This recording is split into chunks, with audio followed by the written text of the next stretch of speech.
rolling down. Cut it into takeoff.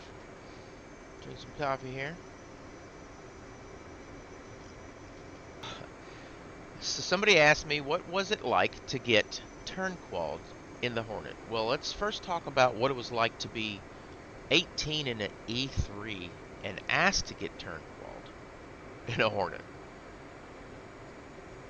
First off, you have to understand that an E3 with my level of experience should have been just cleaning shitters. Period. The only reason that I was entitled to work in my shop and not be a line rat, as some people call it. I don't care. I would have worked on the line. I love the flight line. I love being a plane captain. I'm prouder than that of my plane captain than I am anything else. That was a very important role. But I could have done crap duty and not got to do any of the amazing things that I got to do. It was timing. My timing was great. I got into the squadron when there was a severe drought of people, where we were 25% staffed. We had a 1,200 person billet. We had 300 people operating the squadron when I got there. So, needless to say, they sent me into the shop with my orders and not the line, and that is where I stayed, except for the time that I did volunteer to go to the line to get plane cap qualled. I went out there, and then I had a move crew, TAD, out. So I was probably only out of my shop for 5 months, I believe. I did 3 years and 7 months in the Gladiators Work Center 110. So I had 5 months where I was outside of the shop between the move crew building the A4 Skyhawk memorial for the gentleman that passed on the forestall from our originating squadron VFA-106 Gladiators. We had members die aboard the forestall. They were deployed during Vietnam, and we're their second rendition squadron. They were A4s, and we're FA-18s, and then now there's the Gladiators with the Super Hornets. But I digress. What it was like was, I don't know. I really can't say. I just was working. I didn't think about what it was like. Now I can look back and tell you it was ridiculously amazing. But then, man, I was just trying to work. I had a mortgage. I had a wife. I had kids. I was not looking for fame, glory, or to do any of the things. What paid me? They were keeping me at work a lot, so I really couldn't work a second job, and I needed one desperately, right? I really did. I had a mortgage. At 19, I bought my first home with my wife, and we had children. We had 3 children, to be exact. So we really needed, well, we had 2 and 1 on the way. So we really desperately needed the money. So when you deployed me, I got paid.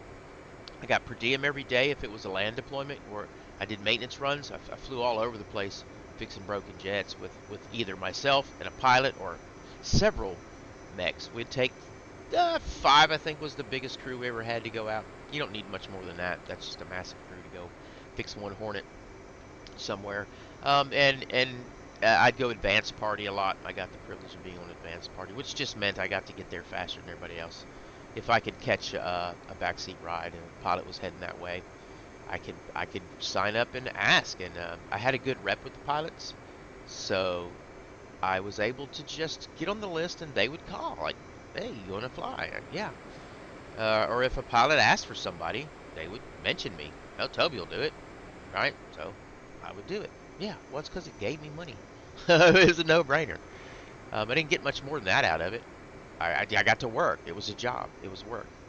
Um, but when it came down to starting a Hornet, being a young man and being able to sit in a Hornet and be asked to navigate my way around the cockpit, get it all set up, and start the thing, oh man, the first time my heart was pumping through my chest. The first time I started a Hornet. Oh my goodness. A real one? Yeah.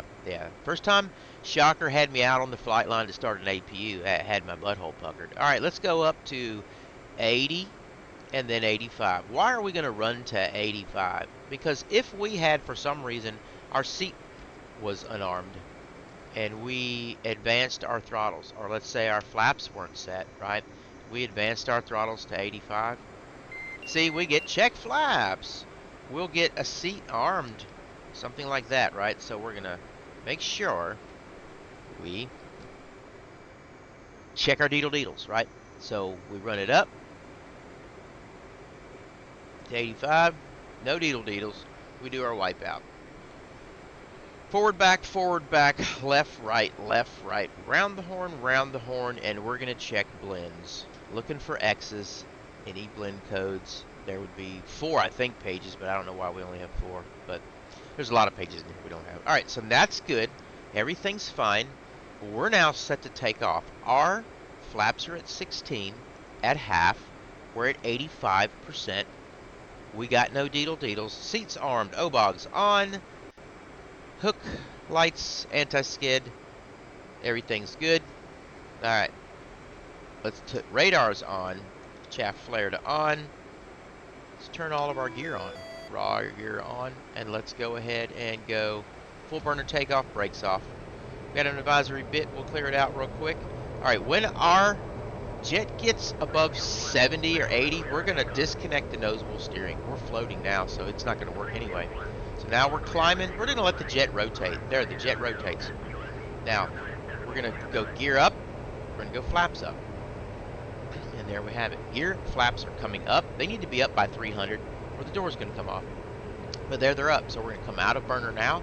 We're at 300 and we're going to park it right around 300. And now we're climbing.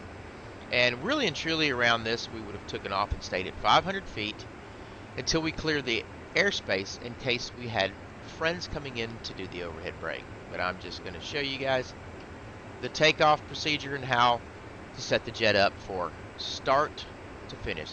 So this was my favorite way to start a Hornet.